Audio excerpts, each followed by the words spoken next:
If you've ever sold a car for cash, received money from your children, moved your savings from one bank to another, or deposited a life insurance payout, there is a specific dollar amount that triggers an automatic federal report. Your bank doesn't ask your permission. They don't tell you it's happening. It goes directly to a federal agency most Americans have never heard of. But here's what matters most. The report itself is not the problem. The problem is the one decision most people make the moment they find out about it. Because the instinct that feels like the smart move, the thing almost everyone does to protect themselves, is actually a federal crime. A crime that has resulted in the government seizing funds from thousands of Americans whose money was completely legal.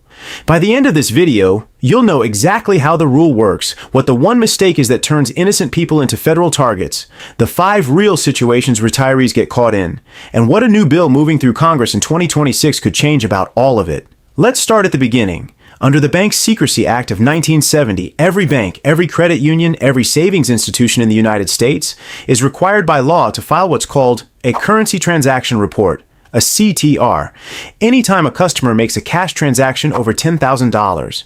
That report is filed on FinCEN Form 104 and goes directly to the Financial Crimes Enforcement Network, a bureau inside the U.S. Treasury Department, not the IRS. The Treasury. Your bank files it, not you. You don't fill out a form, you don't sign anything, and in most cases, you won't even know it happened. The bank has 15 days after the transaction to submit it electronically and is required to keep records for 5 years. This happens roughly 20 million times a year across the country. And here's the most important thing I need you to hear before anything else. A CTR is not an accusation. It is not an audit. It is not a red flag on your account. In the vast majority of cases, it goes into a government database and nothing ever happens. No phone call, no letter, no visit. It is routine, automatic paperwork, the same way a pharmacy reports certain medications to a database. The report exists. Your life continues unchanged. But now we need to talk about the decision that ruins people. When most retirees hear about the $10,000 rule for the first time, they have the same instinct. They think, well, if $10,000 triggers a report, I'll just deposit $9,000 instead. Or they think, I'll split it up. A little here, a little there, spread it out over a few weeks. Their neighbor told them to do it. Their friend at church said it. It feels cautious. It feels smart. It is a federal crime. That decision has a legal name, structuring, and under federal law, 31 U.S. Code Section 5324, structuring is illegal. Not a fine, not a warning letter, a federal criminal offense. And here's the part that stops people cold when they hear it. It does not matter if your money is completely clean. Every cent of it could be legally earned, legally inherited, legally gifted. If you deliberately break cash deposits into smaller amounts to avoid the $10,000 reporting threshold, you have committed structuring. The crime is the act of breaking it up, not what the money is from. The penalties are severe. For amounts under $100,000 in a 12-month period, up to 5 years in federal prison, and up to $250,000 in fines. For amounts over $100,000 or connected to other illegal activity, up to 10 years and $500,000 in fines. And in both cases, the government can seize the money through civil forfeiture, meaning they can take it before you're even convicted, and you have to fight to get it back. Here's the statistic I want you to remember. The IRS conducted a study and found that 91% of structuring forfeitures involved legally sourced funds. 91%. 9 out of 10 people who had their money seized for structuring were not criminals. They were ordinary Americans, retirees, widows, small business owners, who made the mistake of breaking up their deposits because someone told them it was the smart thing to do. Now let's talk about the second layer of this system, one that is far more dangerous than the CTR, and one that almost nobody outside the banking industry knows about. Beyond the currency transaction report, banks also file something called a suspicious activity report, a SAR, and this one has no minimum dollar amount, none. A bank can file a SAR on a $500 transaction, a $200 transaction, there is no floor.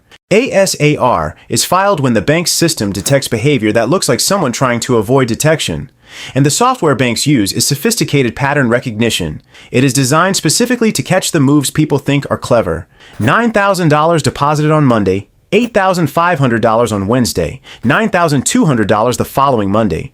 The system does not see 3 ordinary deposits. It sees a pattern consistent with structuring. It flags it immediately. But what makes SARs especially dangerous for retirees is this.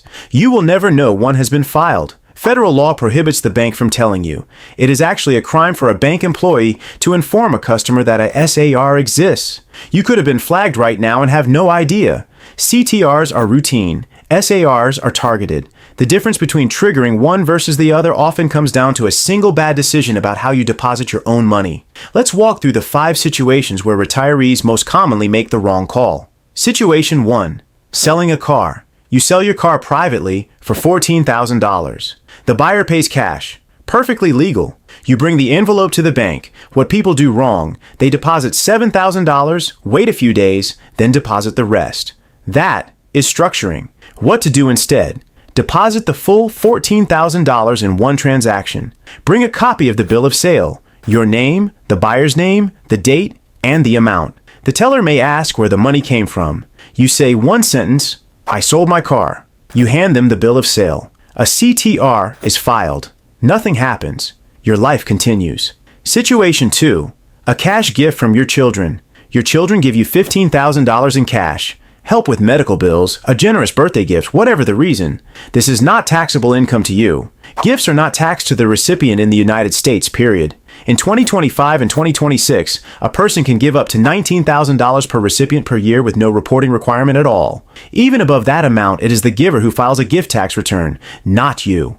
What people do wrong, they deposit $5,000 at 3 different branches or split it across several weeks because their neighbor said cash gifts need to be kept under $10,000. Both wrong. Both structuring. What to do instead?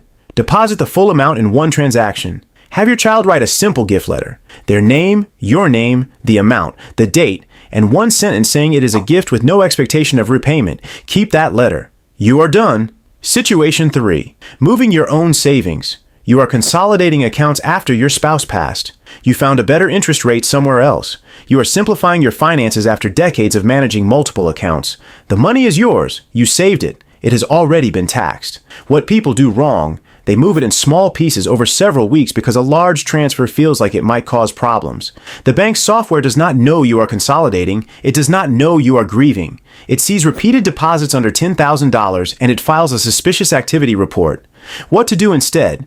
Transfer the full amount in one transaction. Keep the bank statements from both accounts. Keep the transfer confirmation. One clean move, fully documented, no pattern to flag. Situation 4. An inheritance. A family member passes and leaves you $40,000 from their estate. The executor writes you a check, or in some cases, hands you cash from a safe or a safety deposit box that the family has held for years. There is no federal inheritance tax for the vast majority of Americans. The federal estate tax exemption is currently over $13 million. Unless your loved one was extraordinarily wealthy, this money is yours, free and clear. What people do wrong, they receive the cash and deposit it in pieces across several weeks because the amount feels large and they do not want to draw attention. The bank sees structuring, not an inheritance. What to do instead? Deposit the full amount in one transaction. Keep a copy of the will, the estate settlement letter, or the executor's documentation. That paperwork proves exactly where the money came from. Deposit it, file the documents, and move forward. Situation 5. A Social Security lump sum payment. If you delayed filing for Social Security benefits, you may receive a retroactive lump sum payment covering up to 6 months of back benefits. That amount can easily exceed $10,000 in a single deposit. A CTR will be filed. That is completely fine. The Social Security Administration has records of every payment. Your bank has records of the deposit. Everything matches automatically. What people do wrong, they panic when they see a large government deposit and begin moving the money around in smaller amounts to different accounts. That behavior, even with Social Security money, can trigger a suspicious activity report. Leave it alone. The documentation exists. Do not create a problem where there is not one. The principle across all 5 situations is the same. Deposit the full amount in one transaction. Keep a record of where it came from. Do not try to manage what the bank reports. Just make sure your paperwork is clean.